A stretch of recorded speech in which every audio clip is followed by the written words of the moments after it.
Hey guys finally நாங்களும் ஊராட்சி கூட்டமலையில எல்லா படிக்கட்டுமே கம்ப்ளீட் பண்ணி மலைக்கு மேலே வந்து ரீச் ஆயிட்டேங்க. ஆனால் ரீச் ஆனோடனே ஃபர்ஸ்ட்டுன்னு பார்த்தா எங்களுக்கு தண்ணி தாக வந்து எடுக்கிற காரம் பண்ணிருச்சு. மறக்காமல் நீங்கள் ஊராட்சி கூட்டமலைக்கு போனீங்கன்னா ஒரு தண்ணி பாட்டில் வந்து வாங்கிட்டு அதுக்கப்புறம் மலை வந்து ஏற காரம் பண்ணுங்க. ஏன்னா அங்கே தண்ணி இடையிலலாம் எங்கேயுமே கிடையாது.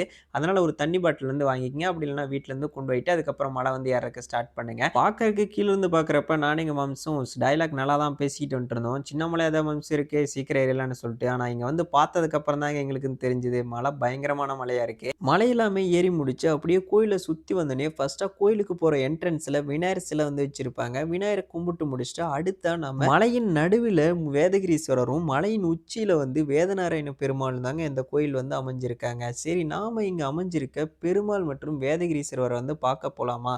பார்க்க போறதுக்கு மறுபடியும் ஒரு 20 படிக்கட்ஸ் வந்து கம்ப்ளீட் பண்ற மாதிரி இருக்கும். அந்த 20 படிக்கட்ஸ் வந்து கம்ப்ளீட் பண்ணி நாம கோயில் மேல ஏறி போனதுக்கப்புறம் ஃபர்ஸ்ட்டா வேதகிரீஸ்வரர் வந்து இருப்பார். அப்படியே வந்தோம்னா, அடுத்தடுத்துன்னு சொல்லிட்டு சாமி எல்லாமே வச்சிருப்பாங்க. அதெல்லாமே கும்பிட்டு முடிச்சுட்டு, அப்படியே சுத்தி வரப்ப தாங்க நானும் இந்த கோபுரத்த எல்லாம் பார்த்தேன். மேல மலை மேல இந்த அளவுக்கு கோபுரம் கட்டியிருக்காங்கன்னு சொல்லிட்டு நானும் பார்த்துக்கிட்டே வந்துட்டுருந்தேன். ஏன்னா, எப்படி தான் கீழ இருந்து கல்லு, மணலெல்லாம் மேல கொண்டு வந்தாங்கன்னு சொல்லிட்டு தெரியலங்க. ரோடு கூட இல்ல.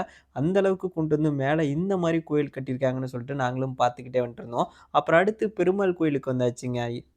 இங்க இருக்கக்கூடிய பெருமாள் கோயில்ல ஸ்ரீரங்கத்துல எப்படி பெருமாள் வந்து கீழ படுத்தபடி இருப்பாரோ, அதே மாரி சேம் இங்க ஒரு சிலை இருக்குன்னு சொல்லிட்டு சொல்லியிருந்தாங்கங்க. அப்புறம் அங்கிருந்து பார்க்கறக்கு வியூ எல்லாமே சூப்பரா இருந்துச்சு. இந்த கோயிலானது பார்த்தா 19ஆம் நூற்றாண்ட வந்து சேர்ந்ததுங்க. இந்த கோயில்ல சனிக்கிழமை, சனிக்கிழமை வந்து பூஜைகள் வந்து நடக்குங்க. அப்புறம் நாங்களும் எல்லாமே ஃபைனலி சாமி எல்லாமே கும்பிட்டு முடிச்சுட்டு, அப்படியே நாங்களும் வீட்டுக்கு வந்து கிளம்புற வந்துட்டோம். இந்த வீடியோ புடிச்சிருந்தா லைக் பண்ணிருங்க. இந்த மாரி அப்டேட்ஸ் எல்லாம் வேணும்னு நினைச்சீங்கன்னா, மறக்காம நம்மள ஃபாலோ பண்ணிக்கங்க. சரி அடுத்த வீடியோல பார்க்கலாம். டாட்டா பாய்.